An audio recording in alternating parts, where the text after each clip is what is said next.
a snake won't come looking for your food, he doesn't care for your food. What you have to offer, your vada and paisam, he's not interested. So you choose these other two. So we also said, you're not supposed to kill a cow or a crow or a snake. If you happen to kill, you must give it a proper funeral. Do you know this? We give a proper funeral to a snake in this country. If a snake dies, people give a proper funeral to it. Are you aware of this?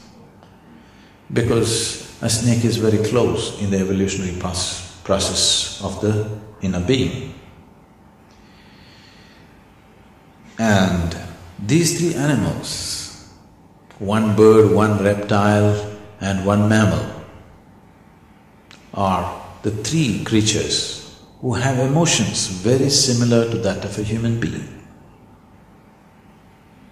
I don't know, these days living in Mumbai, you might have not been in touch with them, but people have very deep relationship with cows, do you know, in this country? It's not just a milking animal, people have a very deep relationship. And if you go through any pain, if you have a cow in your house, it sheds tears for you. Do you know this? A cow actually sheds tears for something that you are going through. If you go sit with a cow very sad and talk to him about your problems, a cow actually sheds tears. And because in terms of energy, a snake is very close to the way your body reverberates.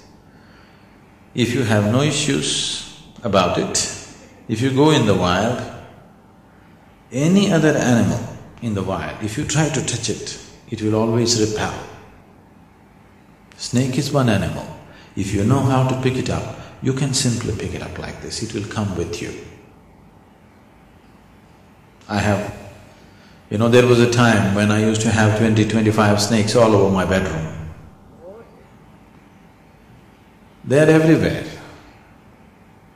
You just have to not disturb them. But if I am sleeping, many times they want the blanket too. They're all in and everywhere. If you make one wrong move, they will bite you. But they're very comfortable with the way your system is reverberating because their system reverberates the same way. This is one of the reasons why the snake is used as a symbolism for Kundalini, because it's very similar to your own energies. There is a deep sense of perception in these things. Today you can just dismiss it off, okay, you are snake worshippers, cow worshippers, nonsense. It is not about worship, it is about recognizing the qualities that are there in the nature.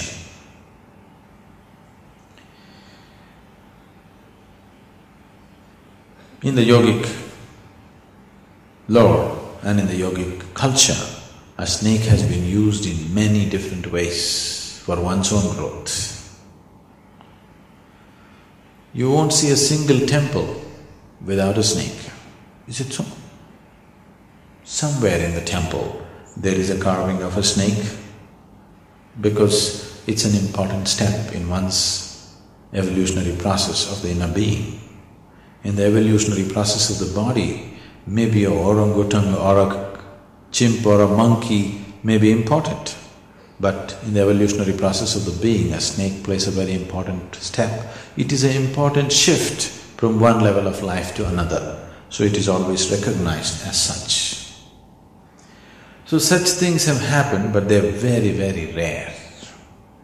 And that particular animal has a certain background, otherwise it cannot be done. But there are so many human beings who need to be raised. Right now we are not going to take the task of liberating animals. There are too many human beings who need it, isn't it? Maybe when all human beings get enlightened, we can go searching for that particular animal which has the capability to grow. But generally, it is not possible. In general, we can say a clear no to it. There are a few exceptions where it could be done.